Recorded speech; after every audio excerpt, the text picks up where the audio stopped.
Komika Panji. Akhir-akhir ini kita disuguhkan dengan pemberitaan seputar seorang seniman, seorang komika.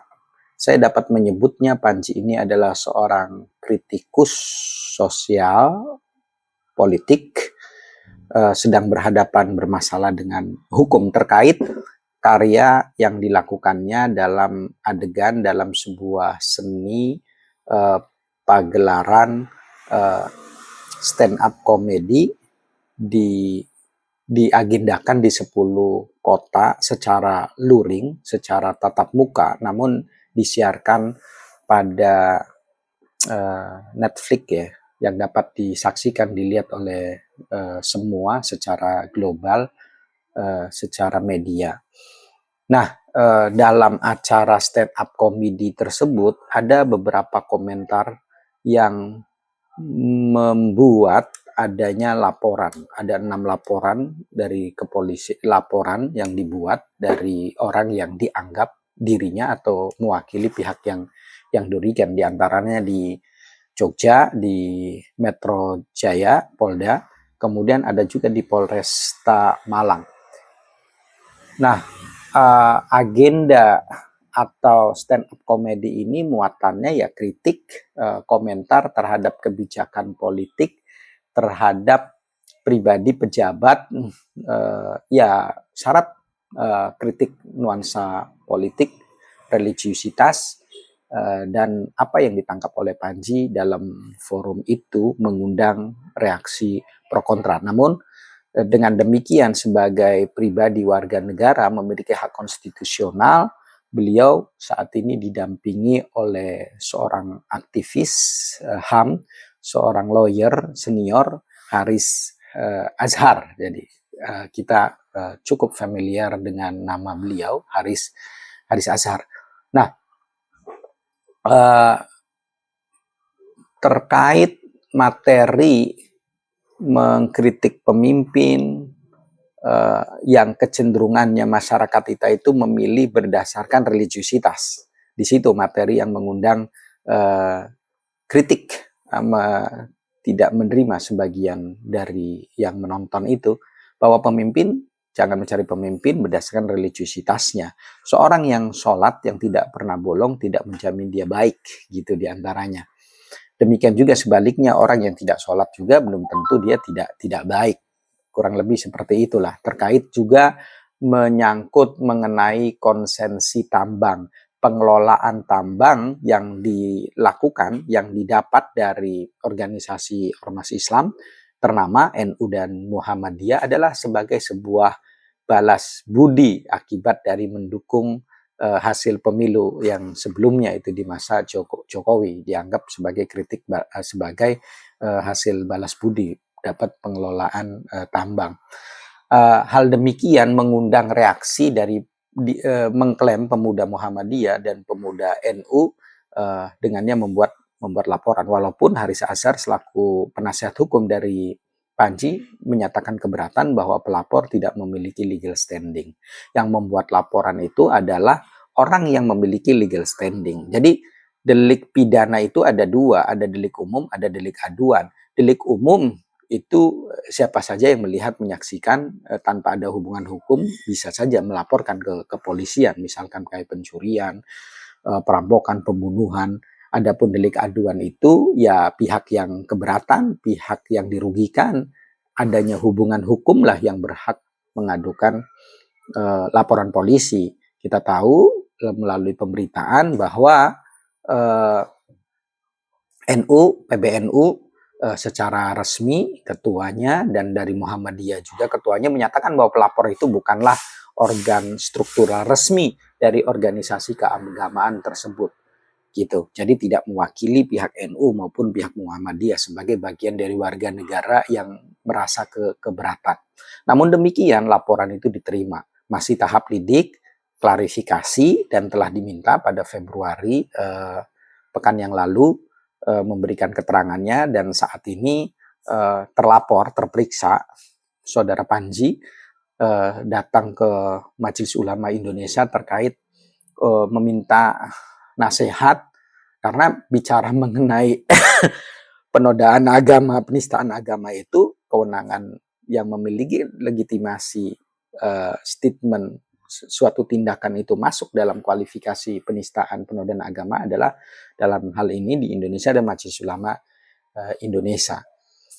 Sehingga datang dan banyak mendapatkan nasihat, namun demikian sampai sejauh ini kita tidak mendapatkan pernyataan resmi dari MUI apa yang dinyatakan oleh Panji sebagai yang dapat dikualifikasi sebagai perbuatan penodaan penistaan agama.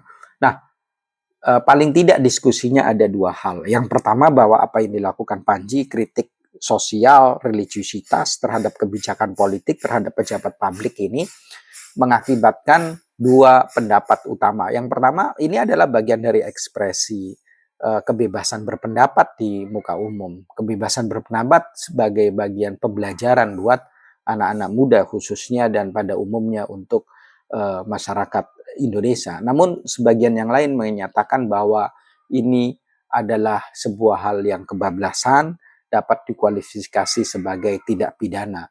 Pihak yang pertama yang menyatakan bahwa apa yang dilakukan Panji sampai diproses adanya laporan polisi dan ini bentuk pembungkaman terhadap kebebasan berekspresi adalah bagian dari upaya kriminalisasi.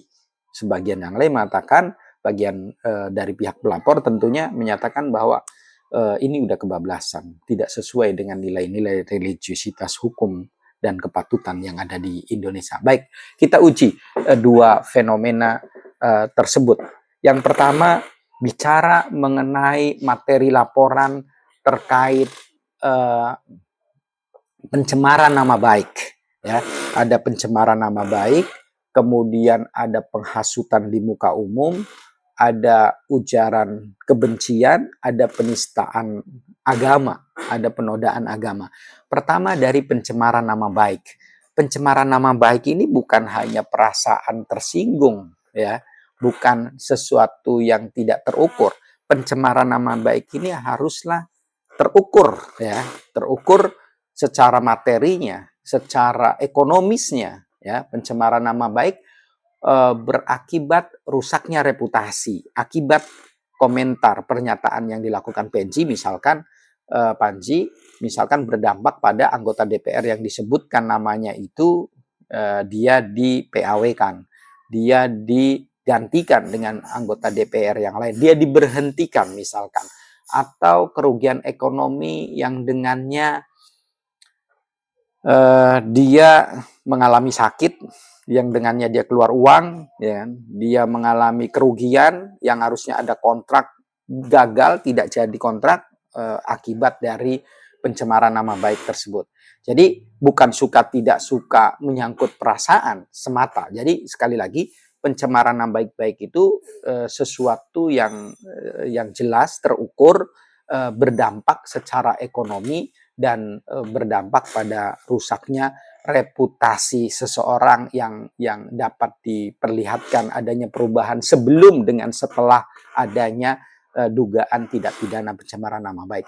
Adapun penghasutan di muka umum, kita bisa lihat esensi anatomi dari penghasutan itu mengarahkan, mengajak, mendorong seseorang untuk melakukan tindak pidana. Tindak pidana yang dilanggar oleh undang-undang yang sudah ada aturannya berdasarkan asas legalitas, mengarahkan, mendorong gitu. Kemudian yang kedua, upaya untuk melakukan perlawanan, kebencian atau pemberontakan, perlawanan terhadap pemerintah, terhadap penguasa. Nah, kita tahu bahwa dalam stand up comedy yang dilakukan oleh pernyataan yang disampaikan oleh Panji itu adalah bagian dari satir, bagian dari kritik, bagian dari komentar, tidak lebih dari itu, ya. Jadi dari sisi pencemaran nama baik sejauh sependek yang saya pahami tidaklah memenuhi unsur, dan terkait penghasutan di muka umum, ya pernyataannya disampaikan di muka umum, ya, acara Netflix, acara secara terbuka pada acara secara luring di 10 kota. Namun hal demikian apakah masuk dalam kualifikasi perbuatan pernyataan itu masuk dalam perbuatan penghasutan? Secara penghasutan paling tidak mengarahkan orang untuk bertindak melakukan tindak pidana dan perlawanan kebencian atau bentuk pemberontakan terhadap penguasa. Saya pikir tidak sejauh itu, hanya sifatnya menghibur, ya, memberikan komentar. Kemudian terkait penodaan agama, apakah apa yang disampaikan Panji terkhusus terkait mengenai orang yang sholat, rajin sholat, tidak menjamin baik, dan orang yang tidak sholat bukan berarti tidak baik. Memang hal ini secara teks bahwa orang yang sholat itu dijamin pasti baik. Tanha anil fakhsyai wal munkar. Dia tidak mungkin melakukan kekejian dan kejahatan kemungkaran, kejahatan secara privat maupun kejahatan secara publik. Tidak mungkin seorang melakukan sholat itu melakukan kriminal. Ini ada kritik. Dia ditemukan bahwa ada seorang yang melakukan sholat, religiusitasnya nampak di permukaan, di media, namun dia adalah bagian pelaku dari korupsi. Dia adalah koruptor. Muncul di permukaan. Hakikat esensi religiusitas, keagamaan, spiritual seseorang kita tidak tahu. Yang kita nampak adalah permukaan yang tersorot, terwakili oleh media sosial. Jadi pertanyaan ini sebuah kritis, sebuah satir. Orang yang nampak sholatnya rajin, tahu-tahunya melakukan kejahatan. Artinya sholatnya itu perlu dipertanyakan. Hakikat orang melakukan sholat secara konsep, teori, jaminan, syariat, bahwa dia pasti dalam keadaan baik. Namun ketika tidak melakukan kebaikan, bagian dari koruptor, nah artinya dipertanyakan agamanya. Makanya perlu dikajian tersendiri antara religiusitas dengan spiritualitas. Dan ini adalah sesuatu yang biasa didiskusikan. Namun wajar saja ketika mengemuka di publik sebagai sebuah kritik religiusitas, kritik sosial. Secara orang yang dimaksud kebetulan masuk dalam jajaran pejabat publik. Saya pikir sah-sah saja sejauh yang saya pahami. Nah, terkait penodaan agama, apakah masuk dalam kualifikasi penodaan agama? Saya pikir dalam hal ini Kementerian Agama, terkhususnya adalah Majelis Ulama Indonesia, dalam hal ini mereka Saudara Panji beserta penasihat hukumnya Haris Azhar, telah menemui pimpinan Majelis Ulama Indonesia, dan kita sampai sejauh ini belum mendapatkan keterangan fatwa apakah apa yang disampaikan Panji itu masuk penodaan agama atau tidak. Yang ada adalah nasihat-nasihat bagaimana tingkat kreativitas itu dibatasi oleh etika. Itu diskusi antara bagaimana menghibur yang menarik dan tidak menarik. Saya pikir menghibur yang menarik memang tidak harus hal-hal yang bersentuhan dengan hal yang sensitif. Namun sekali lagi, kita apakah ini masuk penistaan agama atau penodaan agama, sejauh ini kita tidak melihat apa yang disampaikan Panji adalah perbuatan yang dapat dikualifikasi sebagai perbuatan penodaan penistaan agama. Karena kita tidak menemukan produk pernyataan dari Asrorun Ni'am selaku ketua dari Majelis Ulama Indonesia bidang fatwa menyatakan demikian. Sehingga clear secara aspek yuridis normatif, saya pikir selesai. Tidak masuk dalam kualifikasi pencemaran nama baik, tidak masuk dalam kualifikasi penghasutan di muka umum, dan penodaan agama. Nah, teman-teman, terkait bicara mengenai dugaan tidak pidana itu, secara aspek hukum, suatu perbuatan dapat dilakukan sebagai perbuatan tidak pidana apabila memenuhi dua unsur. Ini yang kedua kita uji. Tadi aspek pasalnya, materi yang dilaporkan. Kedua, saya coba di permukaannya secara umum. Ada dalam hukum pidana itu seseorang dapat dianggap melakukan tindak pidana itu apabila memenuhi dua hal. Yang pertama, actus reus dan mens rea. Ini mens rea, tajuknya mens rea. Dan ini apakah terbukti secara mens rea atau tidak. Actus reus itu aspek perbuatan, aspek fisik, lahir. Seseorang dapat dilakukan perbuatan tidak pidana itu ketika ada perbuatan dalam bentuk fisik, gerakan seperti memukul, menyentuh, mendorong, termasuk berkata. Ya, dalam hal ini, konteks dalam hal ini, Panji, apakah pernyataannya, apakah komentarnya dapat dikualifikasikan sebagai pencemaran nama baik, penghasutan di muka umum, atau penodaan agama? Tadi kita udah uji, itu yang pertama. Jadi perbuatannya ada, memang benar. Dia menyampaikan pernyataan-pernyataan demikian. Ada perbuatannya. Namun sebuah tindak pidana tidak bisa perbuatan itu dilakukan serta-merta.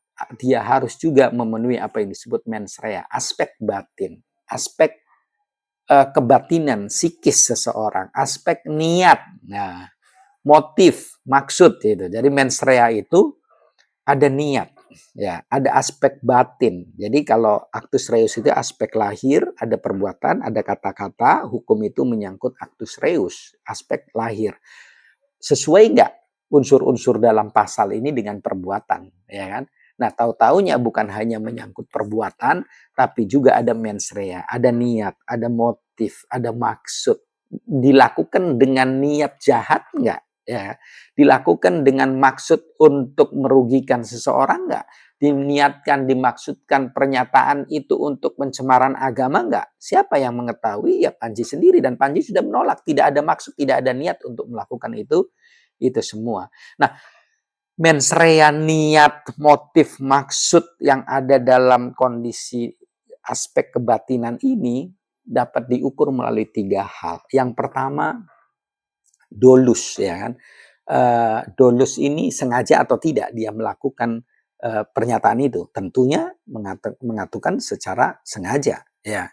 Sengaja menyatakan itu, menyiapkan materi stand up komedi dengan 10 kota itu. Dia menyiapkan, dolusnya dapat, ya kan. Ada kesengajaan, ya, karena bentuknya satir. Kemudian ada kelalaian, kulpa. Saya pikir tidak lalai karena dilakukan secara sadar. Yang ketiga juga. Jadi ada sebuah kesengajaan, ya, dolus, ada kelalaian, kulpa, dan ada kesadaran. Untuk kesengajaan dolus, ya. Untuk kelalaian, enggak lalai karena sadar. Jadi suatu mens rea terpenuhi itu niat jahat, motif jahat itu dengan maksud secara sengaja, kemudian adanya kelalaian yang tahu akibatnya tapi dia mengabaikannya, itu lalai maksudnya. Kemudian sadar melakukannya. Tentu apa yang dilakukan Panji secara aspek batinnya dia tidak bermaksud, ya, sebagaimana pernyataannya Panji, tidak bermaksud untuk pencemaran agama, penghasutan di muka umum, pencemaran nama baik, dan dia siap belajar, siap dikoreksi sehingga selesai permasalahan hukum itu. Jadi sekali lagi hukum itu adalah sebuah kristalisasi moralitas. Kalau memang dia, ya benar saya menyatakan demikian, saya siap menerima konsekuensinya apapun itu misalkan.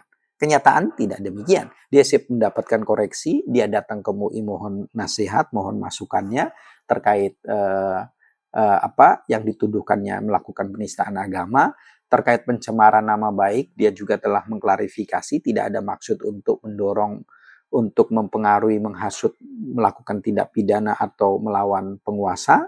Terkait mengenai penghasutan di muka umum juga tidak terbukti. Sehingga saya pikir permasalahan ini cukup selesai, dan tentunya tidak semua kebaikan, kebenaran itu didukung. Namun sebaliknya, kejahatan sekalipun, setan sekalipun, iblis sekalipun, simbol kejahatan itu selalu ada pengikutnya. Waras, rasional, tetap kritis, dukung kebebasan berekspresi, kawal Indonesia semakin jaya maju.